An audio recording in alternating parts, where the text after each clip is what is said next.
Joe, what does a stripper do with her asshole after sex? What? Drops him off at band practice. Hey. Wait, no. Okay, now it's time for our opening joke. Traditionally, we start with an opening joke. Knock, knock. Who's there? I'm going to kill you. Hey, this is Jacques. This is Joe. And welcome to Carnival Personnel. Right off the start, nothing happened in the sports last week. Moving on. Actually, where it is Black History Month, Joe, because he's lesser racist than I am, which isn't saying much. I think most people are less than racist than I am. We're going to talk a little bit in honor of Black History Month of our favorite pioneering black comedians.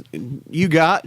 I'm going to go with Chris Rock, only because he was the first black person I ever saw.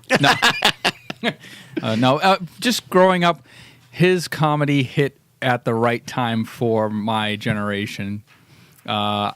He sort of rebirthed how being a rock star and being a comic can be combined. You know, Richard Pryor had that, Eddie Murphy had that, yes. But then it sort of died, and he was the new rock star comedian of the time. Every line was quotable.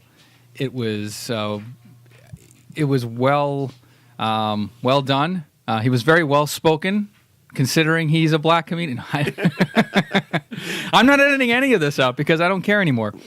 I think he inspired a new generation of black comics and even like other like minority comics and even white comics. Just that persona, that bigger than life attitude that sort of fell to the wayside with like the Seinfelds and the observational humor of the 80s. You know, gone was the brick wall in the background, you know. Gone was the Gallaghers of the time. Good. Right? Well, you know. Yeah, I think he was not suited well. Oh, no, he did okay on Saturday Night Live. I mean, I did like his, but he was just underutilized. But as far as stand-up comedy goes, he's probably the smartest stand-up comic that hasn't pulled his dick out in front of women on stage today. No, and it's funny that you said that, the rock star thing, because of the age difference between you and I. Eddie Murphy was in my time frame, but you're right, because of your age, when you were like in early high school, that's when Chris Rock is doing the Boston Garden type thing, like absolutely stadium stuff. And still, like, you know, a couple of his albums, you know, some 20 years later, aren't even dated and are still quoted, and you hear them, you know, quite a bit. Right. And one of the funniest things, bringing it back to the white community, the funniest bits on The Office is when Steve Carell's character, Michael Scott, I guess, tries to quote lines from Bring the Pain. Doesn't go over well. How'd that work out for him? Not so good. Oh, that's great. My favorite, you know, pioneering comedian that I'll talk about this week is Flip Wilson. And because I watched way too much TV as a kid, I just actually remember him being a regular on, not Laughing and stuff like that, and not even his show, but he was big after that. But with his own show, I mean, you know, he was at one point his variety shows, and that's our favorite, I think, area of TV with all the variety shows that they had. And he was almost like a Dave Chappelle without the pre-tape skits. You know, right. He came out, he did his bits in front of a live audience. He actually had like a catwalk that he came down, right? Right. Yep. And he had, you know, people seated around. He would come out in his famous Geraldine character. Geraldine was Flip Wilson. Like that. If it was not for Geraldine, Flip Wilson would be a footnote. And honestly, and I mean this when you talk about pioneering, does Tyler Perry have a career without Flip Wilson? Right. I mean, he really was groundbreaking. Right. You know, with that stuff, and that character alone, probably that he did on things like conservative things. Well, not conservative things. It wasn't that television was conservative; it just was the way it is, and censors and stuff. He did that stuff on, like, you know, the Ed Sullivan Show, and then he could push the envelope on the laugh-ins and stuff. But in '72, TV Guide said he was TV's first black superstar. Like they had all the, Bill Cosby was on I Spy. on I Spy, and there was others, but his show was number 2. And in that time frame, I mean, that was an absolute huge thing. Right. Pryor wouldn't have come up and have his variety show until a couple of years later. Right. But Pryor was just another level, like altogether. But Flip Wilson was like the happy medium of edgy, but kind of safe, and he had a character that you could just quote, and it wasn't beaten to death. Like you just welcomed seeing that character over and over. Like, and that character would like interact, like Geraldine would interact with, the celebrities of the day. I forget. I'm not as would interview people, and it was a fantastic like character. But again, completely pioneering. And like you said, I mean, he didn't scare white America that much, No, and seriously, he didn't scare Northern white America. Northern America. I mean, we're talking 45 plus years ago and stuff like that. And so, but at the same time, he did push things forward. I mean, you don't have, I think a lot of other things that came after him, Pryor being one of them, or like the Sanford Sun and stuff like that. Right. Without, if his show wasn't wildly successful, I mean, people now don't. Well, like the Netflix and other places will take risk, but back then, very risk avertive. Yeah. So if you were going to have a black guy star in something, it can't be good. It's like the same thing like the Jackie Robinson. He couldn't come up in the major leagues and be a good major league player. Right. He couldn't bat 250. Yeah. Right. He had to. If excel. he wasn't a superstar of superstars and make everybody say, well, there's no way this guy can't play in this league. He had the same thing with Flip Wilson. He had to have killer ratings and stuff, but it just broke the glass ceiling of what, he wasn't a character actor or Bill Cosby, a sidekick, Yeah. Yeah, so and I think Flip's since left us, right? Oh yeah, he wasn't here for the long haul. He only lived to I think early 2000s, right? No. He was born in like the early 30s and died like 65. So No, you're wrong. I will say he died in 19. Flip Wilson appeared on the Howard Stern show in the 90s. I remember the interview. Then let's see. He actually 80. Sorry, just looking real quick. When did he do the dirt nap? Oh, you're right, 97. Okay, yeah, late 90s. Right. Yeah. Yeah, but still 65 years old, so he didn't live that long. Right. But, how was he on the Stern Show in his late 60s? Or he was his funny, 60s? and he actually had a major revelation. He revealed that he, too, like Howard Stern would always proclaim, had a small penis. And to prove it, he whipped it out. That's awesome. Yeah. And it's just like, oh, my God. It's like a button.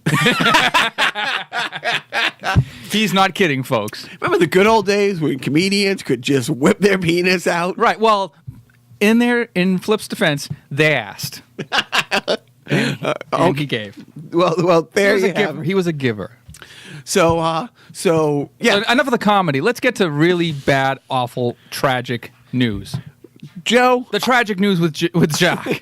I love a parade. You know who else loves a parade? Who loves a parade? Dictators. They do. They do. When you see the newsreel films of Stalin, Right. and then Hitler, Right. and then you're moving on. Right. Yeah. I think Lenny Riefenstahl had the first, the first documentary of how a parade should be. All parades were modeled after that. And now Was it Lenny Riefenstahl? finally, Leonardo. I don't know. But now it looks like we're going to get our own parade. And by we, I mean the toddler in the White House who wanted a huge military parade as part of his inauguration. And the Pentagon said, no, it's a lot of planning and you can't do it. Also, the city of D.C. said no because when you have tanks rolling down a road that's meant for, let's say, not tanks, it chews the shit out of them. And the last time there was a military parade in I think it was like the late 80s. Oh, was it the 80s? It was the late 80s. It did. It completely, for the next several months, D.C. had to completely redo the roads. Have you ever driven in D.C.? Just recently I drove in D.C. Try to make a turn. It's Do that with a tank. and it's just the absolute. I mean, no matter how you look at that, and I'll take it from this angle. You can take it from another angle if you want, Joe. at the bare bottoms, they're saying it's going to cost $17 million. Now, we just approved a budget that raises the deficit $1.5 trillion. But at the same time, you're hearing the GOP cut things like Meals on Wheels. Uh-huh. You can't feed the shut-in elderly. Right. You hear about all the things that we can't afford and fiscal conservative, all this stuff. But we want a ego-stroking, let me whip my penis out and make up for being a button by having a dictator's military parade. He puts the dick in dictator, I'll tell you that. And honestly, the military is saying, no, we have better things to do with our time and our resources.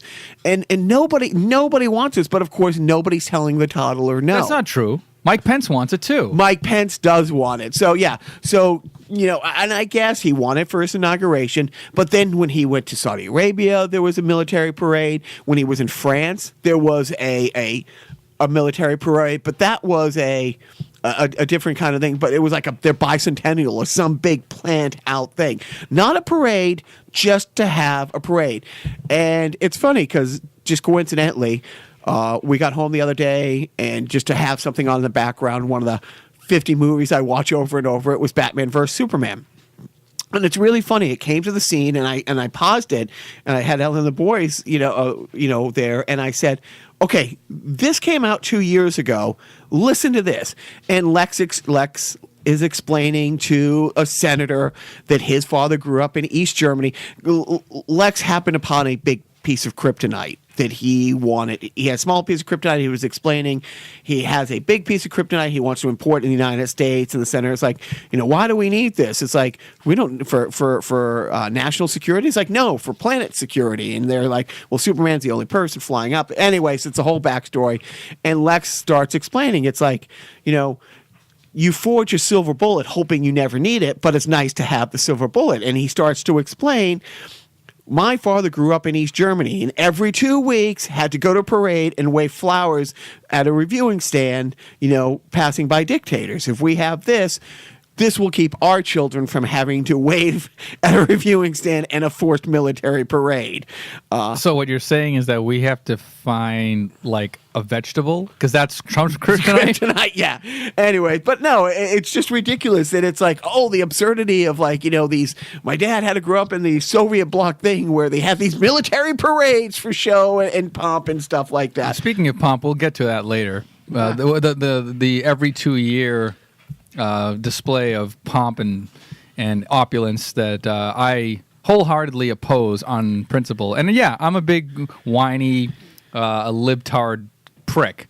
So much so that I wish that the Olympics were maybe once every 10 years, 20 years, and maybe held in one place all the time, away from I'm getting on a tangent. No, but we had talked about this recently. It's like, when you host an Olympics, what it does to the cities. It's like the money that goes into it. Nobody makes money on the Olympics, but yeah, the whole grand spectacle. By the way, modern Olympics modeled after something. There was an Olympics back in like the 36. Yeah, the modern Olympics. Maybe. Okay. Didn't a bunch of black people do really well at those Olympics? No, or one in particular black guy did really, really well at the Olympics. Yes, tying it in with Black History Month. And he had the hero's welcome from the host country, as I remember correctly. Anyways, that's a tangent. My next impression, Jesse Owens. But let's talk about the Olympics for a second. You've already mentioned our good pal. Let's take money from AIDS research and put it into gay therapy. Mike Pence, he's getting a real hero's welcome. He's getting the same hero's welcome in Seoul that Jesse Owens got in Germany. Right. Pyongyang, by the way. Pyongyang, not Seoul. Oh, sorry. See, I'm just racing. Well, if there's one thing you know about me, don't like the Koreans. 2, 3, 4. Anyways, but it's true. He shows up late for like a state dinner, and they didn't hold a space for him. And there's all these great awkward photos of him going down, around the table saying hi and shaking hands to people as they're eating. They didn't reserve a space for him because he showed up late. And I think he thought, I'm American. I can show up and get the hero's welcome.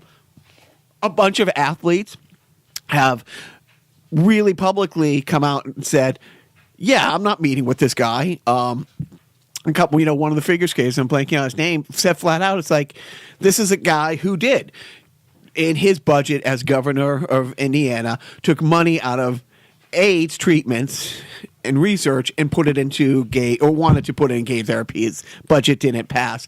But yeah, he's over there. He's also over there trying to kick dirt in the face of Kim Jong-un. At the same time, Kim Jong-un's sister, it's the first time since 1953, a high-ranking government official from North Korea has visited South Korea and invited the new, Prime Minister of South Korea to come to North Korea for a visit. It's a trap. It could be a trap, but I mean, it seems like, if there's one good thing so far about this, it's like that they came into the stadium, the two Koreas, under united flag. That the Olympic, governing body has waived certain. Like if you want to be in the Olympics, you had to qualify back in March of last year and put your paperwork in and stuff like that. So they have a combined hockey team, which is good. You're welcome.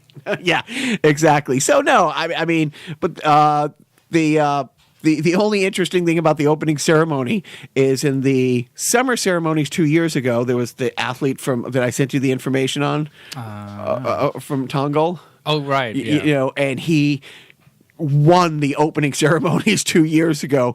He is a walking statue, and he was like all greased up and just this like god amongst men walking in the stadium. I forget what sport he was in the Summer Olympics. He wasn't even going to come close to finishing in the top. He was two spaces. I think he was just Ivan Drago cosplay. Yeah. I will break you. He was two spaces behind the second to last guy, and this one, he qualified for cross country skiing, qualifying in events done on pavement on cross country skis with like basically rollerblade cross country skis. Yeah. But he comes into the sub freezing temperatures of the stadium opening ceremony, and his bikini briefs all greased up again. The mankini. I'll say what we are both thinking. Hot. Yeah. Yeah. So. Yeah. Who's the other when you said both? Who? You said we're both thinking. Who's the other? You and me. Okay. Or maybe it's just me twice. Yeah. Go on. But yeah, but hey, let's look at something happier. Please, Joe, please tell me that the footage of Trump's hair blowing up, from behind getting on Air Force One was real. Our sources have confirmed the footage is real. Because it's been out for about a week now. Yeah. And somebody would have, debunked it by now. No, it's real. It's real. Has anything made you happier in a while? No. Actually, I take that back. When David Spade tweeted a picture of him getting his hair blown back. When he does in Tommy Boy, saying, I've been there. Wow. I did not see that. And then I guess somebody superimposed Donald Trump's face on that as well. I saw it on Twitter. It was like Ron Perlman had posted it saying, I'm not going to make this my clipped post. I'm just going to tweet this out every week the rest of my life. But it's great because a lot of people say that, now we know how his hair is formed, where it's sourced from. It's sourced from the sides of his head. Like he'd basically take Bernie Sanders, make it extra long, and then mold it into hair to cover the rest of his scalp. How long does that take to do in the morning? Well, let's see. He tweets from 8 to 11, so 3 hours? While he's sitting in the chair there? Yeah, I think so. So I don't know how the stock market works. Do you know how the stock market works? I don't know. Do you have stocks that you know of? I don't know. Either way. I love to not know things. Back to the Chris Rock. The funny thing is the stock market has basically collapsed this week. It was the biggest loss. They've had like the single biggest loss in a day in like 60 years, the single biggest week of bad, of drops since I think 2008. And so Hey, how were things around 2007, 2008? Pretty good? Housing market good back then? No. So banks were doing good. I don't know, but then somebody came in. The car industry was doing great, right? Let me get back to you. Oh, no, we were in a shitstorm. But for the last few weeks leading up to the stock markets has been great. And it's just hysterical that, the victory laps, let's have a parade to celebrate the stock markets that Blotus has been doing. But then the stocks crashed this week, and it was just great. It was Obama's fault. That's the crickets that come from the White House. Right. But crickets didn't come from the White House. Sorry. Speaking of fun things, the guy Porter. What was his official? Rob Porter, secretary of handing him papers. I guess so. I guess every single one of those. He does have a strong hand. Let me sign this thing and this bill and hold it up for the media. This guy is the one who hands him every piece of paper that winds up on his desk. Porter is the guy who goes through it and hands it to him. His paper hand is strong, as is his pimp hand. Hey, pimping ain't easy. And so, but it turns out that, this is another guy who has a job in the White House who legally is not supposed to. He doesn't have security clearance. He cannot get security clearance. And, and they've known this for, the entire time he's had this job. And then now, because, again, thank you, media from other countries like the BBC comes out and has this expose. It's like, oh, he can't get security clearance. Because, even the people I like Rachel Maddow hasn't come out with these stories. He can't get security clearance because the FBI said no because of you keep hearing it's his two ex-wives who have both filed, separate things over the years about abuse. But in between the two wives, there was a girlfriend who also had substantiated, claims of abuse that the FBI had. I don't know if you say uncovered, but it was part of public records and stuff like that. Are you going to believe the FBI? Really? Apparently not. And then it's funny, not funny. I'm sorry, that's the wrong way to say it. But that was on Thursday that news breaks. And then Kelly, General Kelly, who came in July to clean up the leaks and make things run smoother. I guess on Thursday afternoon he holds a meeting and he tells everybody, as far as you know, I just found out about this now. The FBI has never told me in my 7 months in office. And the guy who's there to, stop the leaks didn't stop the leaks because half the people in the room ran to different sources and says, we just had a meeting where General Kelly told me to say this. And now it's rumored that he has put in his resignation. And that was all on Thursday. But then Friday rolls around, and it turns out his speechwriter has also had to resign under the same exact, serious, allegations. And look, Joe and I have talked about this, and it is, Well, first of all, how did President Trump address Rob Porter being? He's a great guy, and he feels bad. He is going through a rough time. And he wishes him well. He wishes in him his well. future endeavors, and he's sure that he hopes he'll land on his feet and get a good job after this. Because he's a good guy. Yeah. And scene. And then 24 hours later, his head speechwriter has to resign because the same kind of allegation, not new allegations. These are things that have been verified from the past. That there is no vetting. We found out with Mike Flynn. There is a vetting process because Yates, the acting attorney general, had said this guy's under investigation. This fire warrant, don't hire him. They don't care if the FBI, the Department of Justice, or any of these people say this. And then Blotus tweets out again today that it's such a shame. There's no due process. That once you did you see this tweet? Yeah. That once you make a claim, and it's true. There are the Duke lacrosse teams. Every now and then you're going to have a false accusation come out that's going to really hurt somebody's life. But for every one of those, there's 100 really credible things. So, and by the way, other people have pointed this out. Immediately when he says there's no due process, you can't take these people's claims, that people are making false allegations, and you can't take them at face value, people will go, oh, like the Central Park 5 that you claimed were, murderers and, that all Mexicans are rapists, right, that Obama's birth certificate isn't real. But credit where credit's due. After the Central Park 5 was exonerated because of DNA evidence, remember how he came right out and said I was wrong and that these innocent kids' lives were destroyed. Oh, no. No, that didn't happen. No, that was a Sliders episode where you went to a parallel universe, all right. and he said that. Because still to this day, he claims that the overwhelming evidence and that woman's life will never be the same. He still blames it. And back when that happened, because like you said, a lot of people called out on that. What was $85,000 in 1989 by today's money? Like 130,000? Yeah. Out of his own pocket, he took out a full-page ad in the New York Times calling for the death penalty to come back for these 5 teenagers. I wonder if it actually came out of his own pocket, or if he had like a foundation that was set up, earmarked for orphanages that would be built in the future. But here's a guy who takes out a full-page ad in New York saying these 5 teenage boys should be put to death because of this. And at the same time, here it is now saying due process. It's just... Yeah, he's a piece of shit. Now, speaking of false, wild accusations... Yes. How about... getting back into Black history. Yes.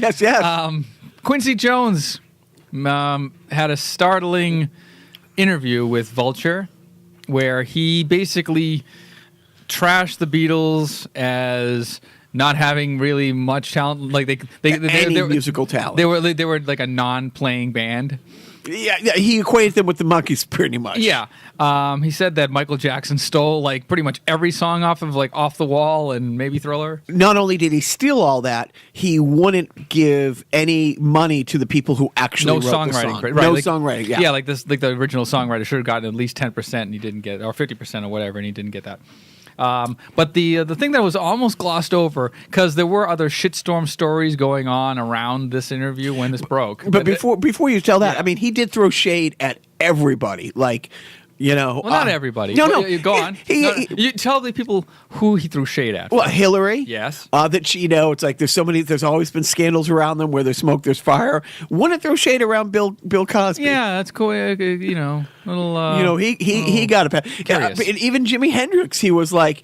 Was it like, didn't he say like Paul Anka could play guitar as well as Jimi Hendrix? I'm dead serious. I forget. Yeah, it was somebody like you wouldn't expect, but I think it was like he could. Yeah, Jimmy was great, but you know who could play as well as him was Paul Anka, and you're like, you're waiting for the parentheses where it says breaks out into laughter. Yeah. Snickers sarcastically. Right. But the major thing that there were a couple of major things in this story, article or interview. One that I thought was really unusual was that Marlon Brando apparently, Marlon Brando had originally said in the 70s with other interviewers that he was bisexual or alluded to his bisexuality. Quincy Jones flat out said, yeah, he would fuck anything. He would fuck a mailbox. Like he would also. He had sex with a mail's box. Yeah, he had sex with that. Might be the poop hole. Yeah, and then he had sex with Richard Pryor. And again, there's conflicting confirmations and denials about that allegation. One of his ex-wives, or I think his most recent widow, was it Jennifer? I don't know if Jennifer's his most recent widow, but she came out apparently after the story broke or the interview was released, saying, yeah, Richard Pryor did have an affair or fling with Marlon Brando. And, he was, and Richard Pryor, too, was open-ish about his bisexuality. But then Rain Pryor, Richard Pryor's daughter, came out and said, no, it's bullshit. My favorite thing from this is, did you tweet it out? What, the Superman one? The Superman. It's a picture, from Superman 3. Because he only made 3. There wasn't a Superman 4th. We've already talked about that. If you have a copy of Superman 4, you're lying. But where Superman, Christopher Reeves, is flying, holding Richard Pryor. And Richard Pryor saying, I knew your father. and I look at that for about a half second. I'm like, wow, is that great? Is that absolutely brilliant? Yep. Love the internet. Love the future. I love that we live in the future. A little bit. Nice segue. Speaking of the future. The future, Conan? In the year 2000. You know what? I'm leaning more conservative, and I think the GOP's right. I think we should do away with immigration, both, legal and otherwise. Because name the last time somebody's immigrated to this country and has really done great things. Other than Elon Musk this past week alone. Well, what did Elon Musk really do? Just in general, just this right, week. Just this week. So we're alluding, of course, to the SpaceX Falcon Heavy launch. Its maiden voyage toward the sun. Toward the sun. Not to be confused with the voyage of the Airplane 2, which is when they went to the sun as well. But yeah, this was like it's a renewable rocket or reusable rocket that it's pretty fucking awesome how it works. You know, they have the 2 booster rockets that launch the main rocket into space. The payload. What's the payload? The payload that is basically going to be orbiting the sun near Mars, so it's going to be kind of in the same orbit as Mars, is Elon Musk's personal Midnight Cherry Tesla Roadster, which is equipped with I guess a CD player or an MP3 player or something that is playing David Bowie's Space Oddity on an infinite loop and is being driven by an astronaut, which is a dummy. Or, as somebody alluded to on Twitter, the perfect murder? Like, could he have just put... Who's going to check? So... I mean, he's made, I don't want to say wild claims, but he said, I'm going to bring the future here a lot sooner. I'm going to be able to do X, Y, and Z. And he hasn't quite hit every one of his target dates. NASA has said in the recent past. Oh, there's a NASA still? That's good. Good to know. That, not really, but in the recent past, that you can't have reusable rockets. That the technology is 50, 100 years off. Elon Musk about 10 years ago said, no, it's 5 years off. Oh, it was 10 years off. Okay. But when the rockets make their way and land back on Earth safely, they, on all the news channels that were covering it, check this out if you haven't seen it, had to put in the chyron. This is real. This isn't CGI. Yeah, and it's not like reversed. Like, I don't know. How did the rockets land? Did they land like straight up, or do they land like on? They come down. You know, they just coast down. Yeah, yeah. But it's so improbable that it's actually happening. Yeah. That and he does. He wants, and it was really interesting listening. Mars to be colonized.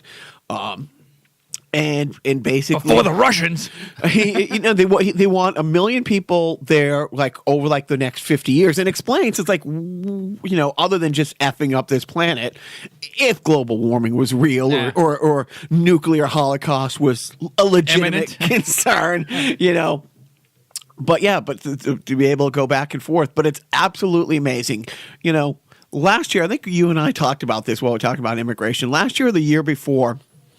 I don't remember exactly when it was.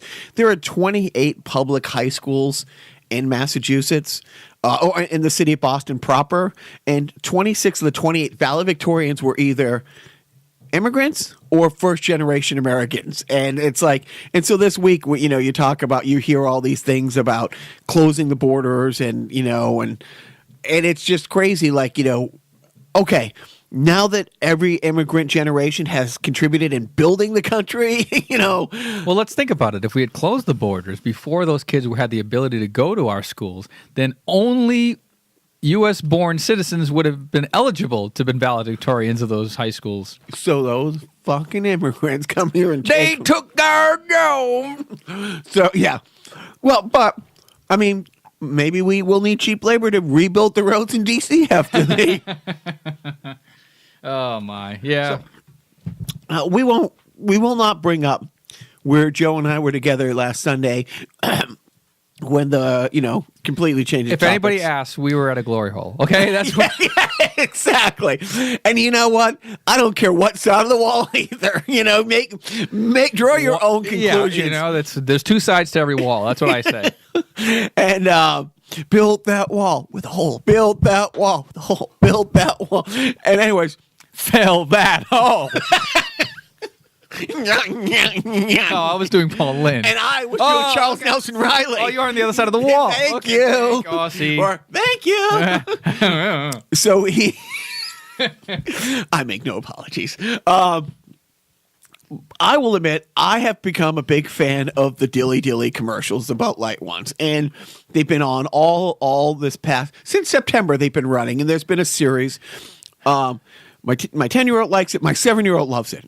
And 2 weeks ago, there was a big commercial that had a cliffhanger, and during this event last Sunday, they had the payoff, and I was saying Dilly Dilly, and Joe was there watching, my 7-year-old really loving it and saying Dilly Dilly. And he's like, don't feed into that. And he made one of the smarter, connections. Joe's like, that's the new Joe Camel. Like, they're not marketing to children. They're not marketing to children at all. Right.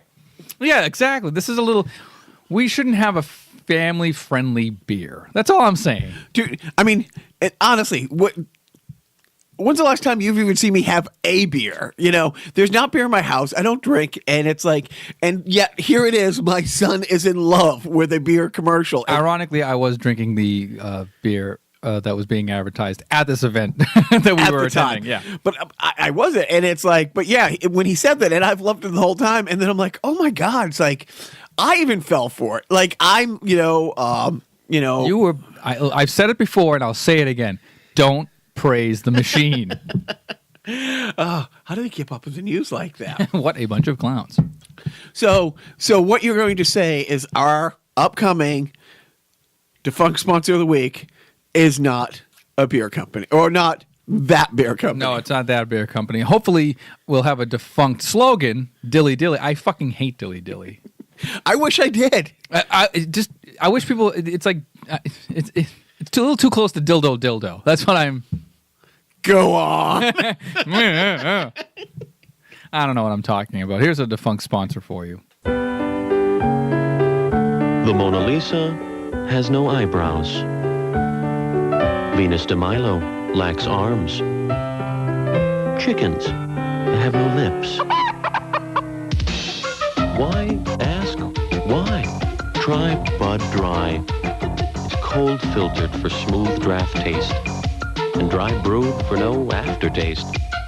So when it comes to refreshment, nothing's missing. So again, we weren't doing anything last Sunday, but had we been, there was a sporting event that I'm told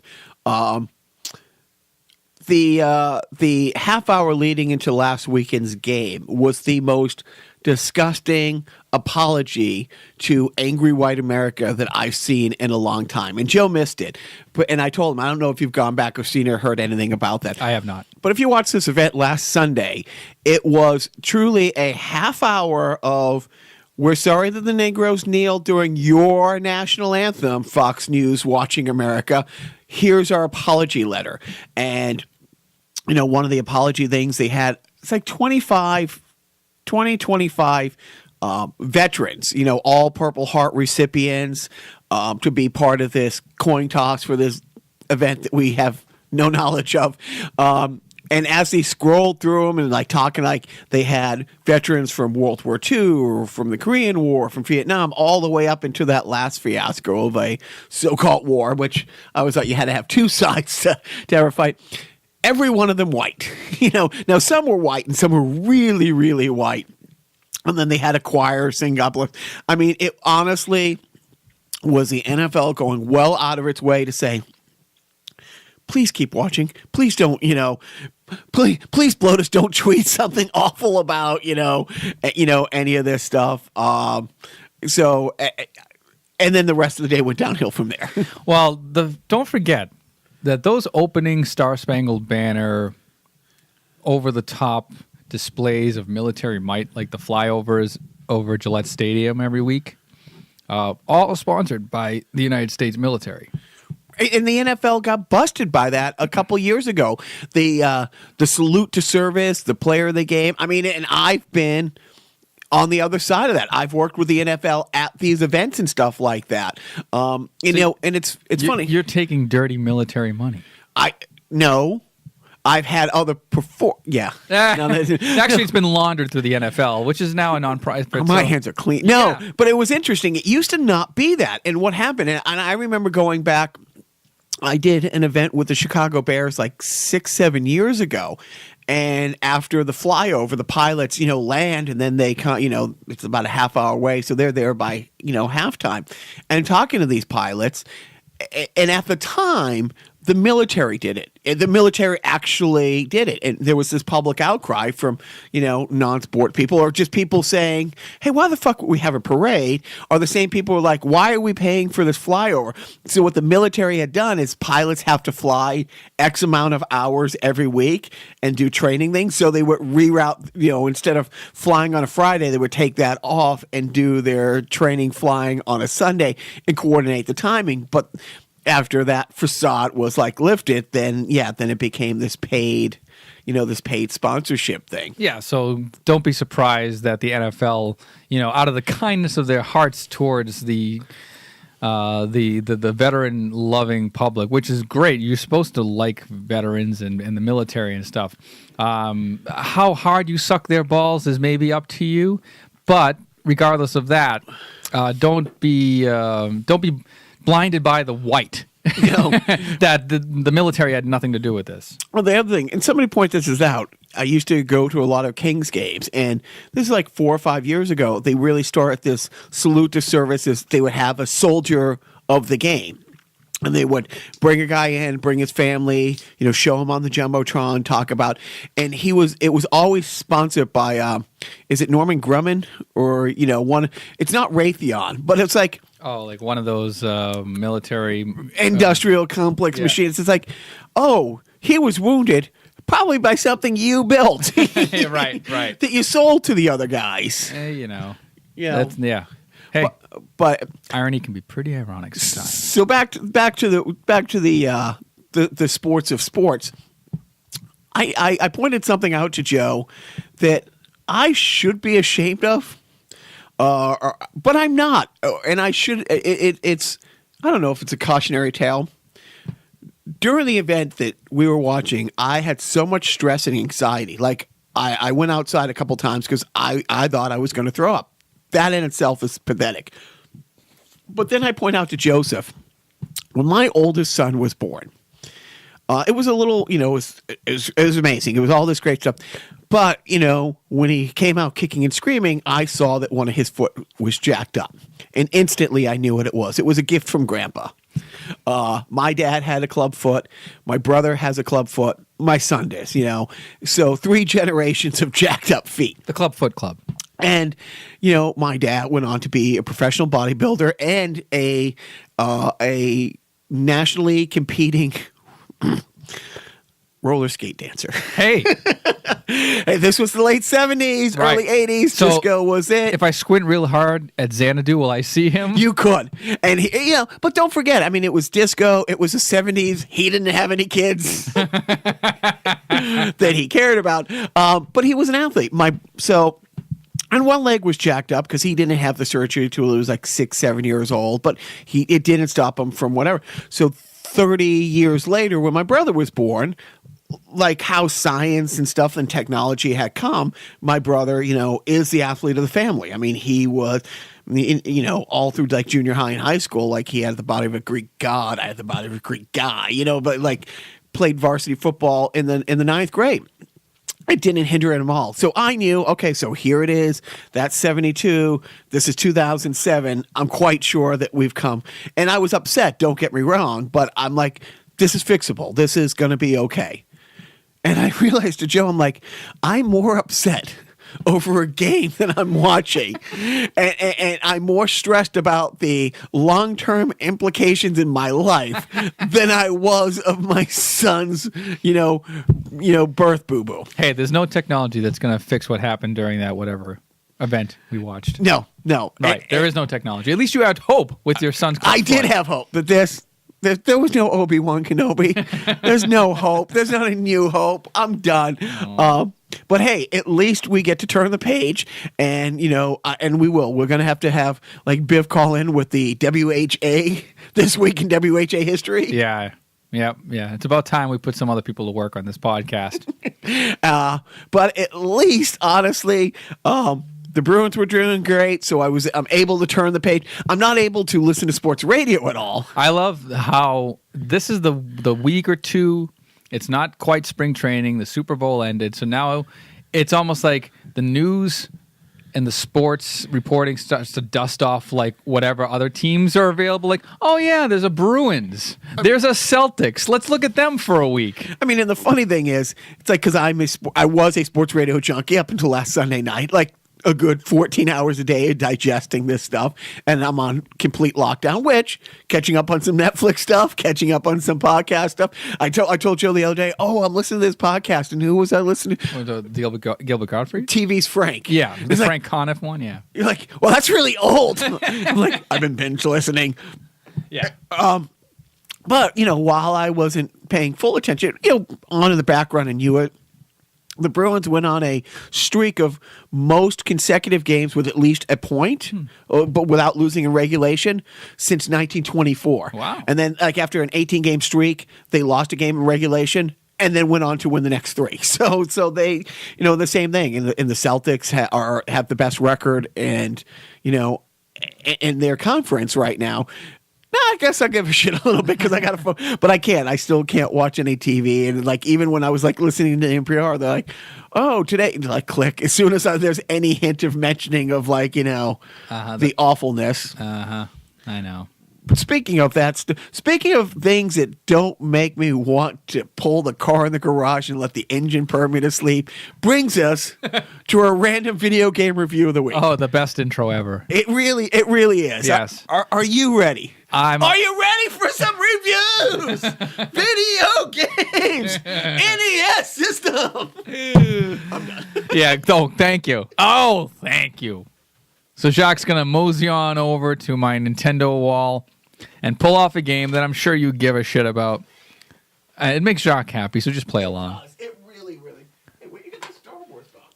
It's Star Trek. TREK. Where did this come from? I picked it up at a Goodwill, and that's been there for about a month or two. Yeah, that's the original series first season DVD. DVD, not the Blu-ray. Actually, I don't know. Maybe it is the Blu-ray. I forget. No, it's a DVD. So I'm gonna guess by the void in my soul. I mean the void in the wall that it's somewhere in the B's. He lazily grabbed a game that lays flat, not vertically, because that requires a little bit more effort to pull out of the wall. It's somewhere in the B. So it's not Balloon Fight. It's not Base Wars. I need binoculars or something because it's hard for me to see over there. I don't see so good. I'm gonna say BA. I'm sorry, folks. I'm stumped. I don't know my own games anymore. This is the beginning of early onset dementia. It's and me saying onset dementia instead of early onset dementia is a sign of early onset dementia. It's not early. I know. I'm 40. I give up. What is it? Oh, a simple word that we were kind of talking about. Baseball. Wait, were we talking about baseball? Talking baseball. You know why I'm thinking baseball? It's going to lead into my Netflix pick of the week or my Hulu pick of the week. I'll wait. I'll savor that. Savor that for a couple of minutes. But let's talk about Nintendo Baseball. It's okay. It's it's the early black box releases for the Nintendo. It's pretty rudimentary. I think everybody's played this game or at least seen it. Who cares about Nintendo has seen it. It's okay. Not groundbreaking. I think it's a very competent first entry into the world of 8-bit baseball. It has pitchers and catchers, and it has an outfield and an infield, and you keep score over the course of 9+ innings. The end. So now let's see how many stars would you give it? I would give it 2.5 stars. I'd say 2.5 stars. I'm going to say that according to the Ultimate Nintendo Guide written by Pat Contry, that we reference now every week because this is actually we're referencing material that was prepared, researched. A lot of blood, sweat, and tears went into this particular work of art. Like our show. Oh, okay, let's go with that. And the Upside Down. 1.5 stars rated, and that's probably, and this is written by Pat Contry. You know what? I know. I did give it an extra star where it probably did not deserve it. The earliest NES baseball game is also the most basic one. Select one of 6 teams whose only difference is the uniform color, and then swing away. Yeah. So, yeah, it's kind of shit. But it's the year 2018, so who cares? There you go. You have MLB The Show now, so, I mean, Jesus. And what are you thinking? If you had to go and buy this on the eBay, what we're looking at? 2 for $1. What is it? $7.99? New. Pre-owned $5.99. See? There you go. Whatever. It's a gold mine right there behind us. I know. All right, so you said that it kind of segues into your Netflix pick. Yeah, I'm about a year behind, but it's, I guess, just new to Hulu. It's an IFC show that stars and is created by Hank Azaria, who you know is the voice of Moe on The Simpsons. Voice of 2/3 of The Simpsons. Yeah. It's a show called Brockmire, and it's about this washed-up, kind of a Vince Scully wannabe ball baseball announcer who in 2007 had an on-air nervous breakdown after catching his wife fucking 6 guys. And he goes into gory detail on the air during a baseball game. So he's run out of town on a rail, lives in Manila for about 10 years, comes back to the States, and is now hired by a local, like a very, very minor league baseball team in rural-ish Pennsylvania called the Morristown. I think it's called the Morristown Frackers, because they literally frack inside the town. And Amanda Peet is the general manager, owner, whatever. They have an affair. It's a half-hour comedy. I think it's 9 episodes or 8 episodes, and I'm only about 6 episodes in. Really funny. It's got Simpsons-style pacing. A lot of great one-liners, and his voice is like this, and he talks like this all the time, but he says words like pig fucker, and it's really funny. He approaches his ex-wife, who's now a dominatrix, and it's just like, he has this conversation with her at the hotel room that she's staying in town, by the way. She comes back later in the season, and he says to her, so I'm not supposed to be shocked and surprised to find that you're the biggest dom since DeLuise.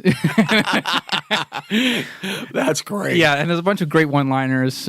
He wears like the plaid jacket from like the 70s, but he's also like a insane like drug addict, boozer. The whole point of his comeback is to like make him hot again, because he didn't realize that when he went away for 10 years that he became a social media phenom. Like, his meltdown went viral in 2007 and never stopped. And then when he came back, everybody's like surprised and kind of psyched to see him back again. So when he calls games, he doesn't call games for a network or anything like that. He calls games over the PA for the attendees of said game.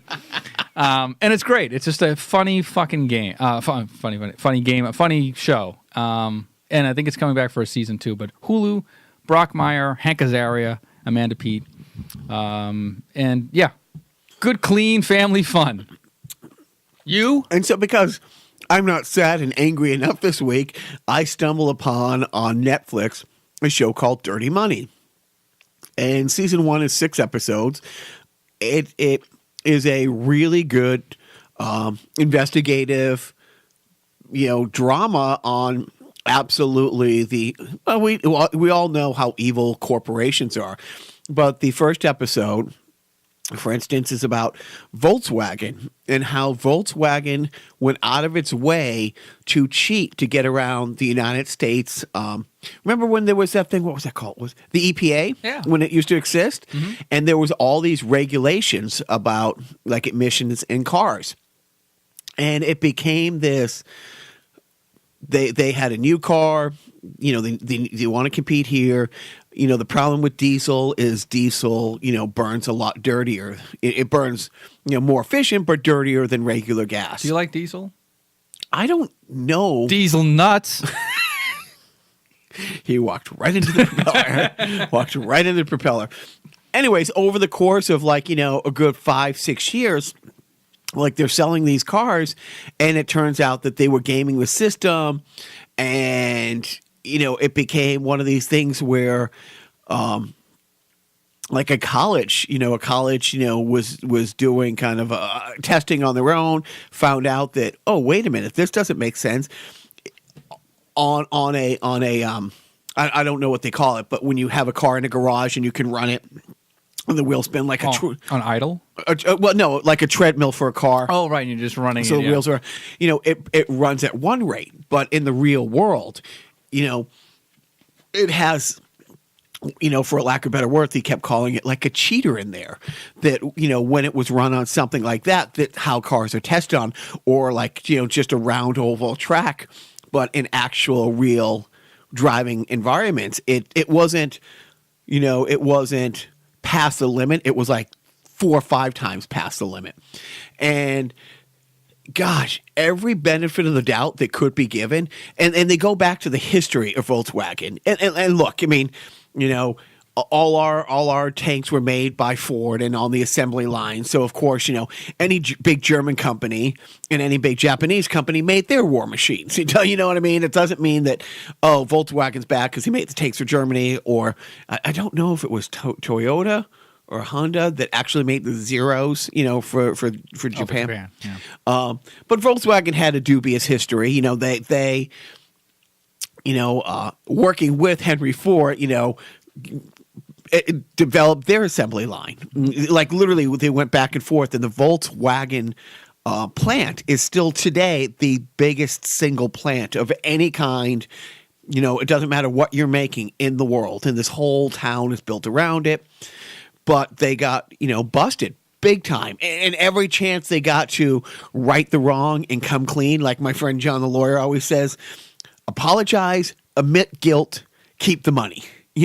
Throw yourself on the sword, and you can go case by case by case. And whether it was a new CEO or a new spokesperson, a new American rep, over the course of these 5 or 6 years, they kept saying, no, it must be a fault in your equipment. Oh, no, this is a mistake where we can fix or recall that. And long story longer, they ended up having like 14 people indicted. The case is still going on. Like there's a lot of people that, could still be doing serious jail time. And it was something like $14.5 billion, which sadly in the world of that isn't an end-all be-all. It doesn't cripple the company. Yeah. But still, and again, this is when we had an EPA that said car emissions are bad. Let's try to limit them. And then when somebody not just doesn't adhere to this, but goes out of its way to circumvent the rules and cheat and stuff like that, that there are penalties to be paid. This is just episode 1 of Dirty Money. That's just episode 1. And I haven't got through the rest of it, but this wasn't. Is there a suicide hotline number that just runs at the bottom of the screen as you're watching this? Funny you ask. I have 3 different friends who I don't know if it was completely sarcastic or sarcastic and concerned. I had 3 different people text me suicide hotline number Sunday night. Why? What happened? Nothing. Oh. Remember we had that glory hole? Oh, right. Oh, you were great. Exactly. You filled me up. Oh, wait. But TMI. But the last episode that I haven't got to yet, and I don't know if I can. I cannot take. I'm looking at the Trump whistle as is, and the last episode is pre-bloated Trump's grifting, and it's like how his different companies has made profits out of going bankrupt, like how they have actually profited from destroying. They were like the producers. Yes, exactly. Success from failure, and they. That's our Hitler. Springtime for Hitler in Germany. Don't be stupid. Be a smarty. Come and join the Nazi party. Who sang that line? Is that Zero? Mel Brooks. Mel Brooks. He sang that one line. Don't be stupid. Be a smarty. But they. Yeah. All right. So Dirty Money. Dirty Money on Netflix. If you're not depressed enough by reading the news about how you're being fucked really bad, and You're over and under of Mueller being fired in the next week. Like days. Yeah. Well, I think the over under will be 5. I'll take the over. I don't think he'll be fired. Oh, okay. I'm sorry. So wait, hold on. Let me clear the sand around my neck because I had my head buried in it for some reason. Number one of the Department of Justice is Jeff had to recuse himself. Sessions, so he can't have anything to do with it. Rosenstein, not Rosenstein like Fox News called him, Rosenstein, the number 2, he was the whole point of that big memo that because there was a FISA warrant that had been gotten over one of Blotus's during the campaign guys that had to be re-upped 3 times because it's only good for 90 days. And the last time, by the time the third memo, but the third FISA warrant had to, be issued. Rosenstein was one of like 10 people who had to sign off on it, but like Fox News is trying to make it was all him, anyways. But the third in charge of the DOJ has just resigned as of yesterday. No warning, no leading up, no nothing. Here's my resignation. I'm taking a job. Literally, she's taking a job at Walmart, which now Rosenstein is completely on an island by himself. And, so he's getting all the public pressure from the Republicans, from Blotus, from within, that if he's the only one who can technically fire Mueller right now. Yep. If he resigns, then not only Sessions can't do it, Rosenstein can't do it, the third person. So Blotus handpicks his person. You want the job at you want to be number 2, you want to be deputy secretary? I will give you the job right now. You have to fire Mueller. And people are thinking it's going to be this week that he could get fired. Brockmeyer on Hulu. Where's that whistle? Anyways, I don't know what made me think of. All right. I know where it is. I'm not telling. On a happier note, do you have a parenting tip of the week? What did I do with my kids this week? I think I just avoided them. So no. No? No, I don't have a parenting Are you more tip. likely to go outside and play baseball with your sons or put in the 8-bit baseball that got the shitty review and play Column baseball? B. Okay. And which would they rather you do? B. Okay, that's what I thought. Right. My parenting tip of the week is lie to your children to make them better people. So Sunday isn't working out like I hoped. Sadly, my 7-year-old is there, and with every fiber of my being to lie and say, it's just a game. Buddy, it's okay. Don't be upset. Hey, it doesn't change anything, buddy. Our lives are, we still have our house. You go to school. Everything's fine. I'm bummed too, but it's no big deal. Inside, I'm dead. Daddy, this Kool-Aid tastes funny. Shut up and drink it. We're going to go see Uncle Jimmy from Jamestown. But it's okay to lie to your children in order to make them a better person than you are. Okay. And see. Right. That's our podcast. Eventually Joe and I are going to do a podcast where we talk about a sideshow where we talk about inflective things that we do or say that we have no control over. I want to go out on a song because we used to do that. I would like to go out on Plastic Jesus. Okay. And I say that because my sister was talking to me on the phone the other day, and she said, it was raining, and it might turn into freezing rain. And she's like, "Oh, is it raining?" I'm like, "It's raining now." And she goes, "But it might start freezing," and I can't help it. I don't want to. It's not like a choice thing. I start singing, "I don't care if it rains or freezes, long as I got my plastic Jesus." And I go off for a couple minutes, and both, my management and my sister are like, "What the fuck is that?" I was aghast that they don't know that country classic. And I ended up sending her and again, our buddy John an email with the clip from where I first saw it on Cool Hand Luke. And every time something triggers that, like, oh, it's freezing. In my head or out loud, maybe I think it's in my head, but I'm probably singing out loud. I sing that song and I think about Cool Hand Luke, but I'm singing the Flaming Lips version of it. So are we going out on the Flaming Lips version? We'll go out on the Flaming Lips version, but I highly suggest watching Cool Hand Luke. Joe, you got any closing thoughts? Oh, before you get to closing thought, I got a phone call this week from a great friend of mine who's become a friend of Joe's, complimenting the show.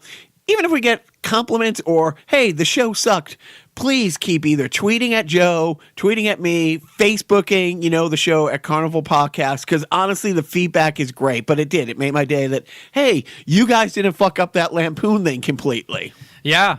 And talk about pulling something out of our ass. That was, Paul Lynde would have been proud. He would have been very, especially if you. Last thoughts? Be sure to like, comment, subscribe. Is this a YouTube video? Yeah. Give it a thumbs up. Yeah, right. My ass. Yeah. My ass. Oh, yes. Oh, and don't forget. I don't care if it rains or freezes, as long as I got my plastic Jesus sitting on the dashboard of my car.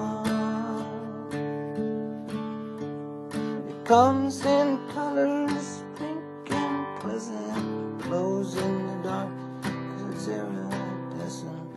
Take it with you when you travel far.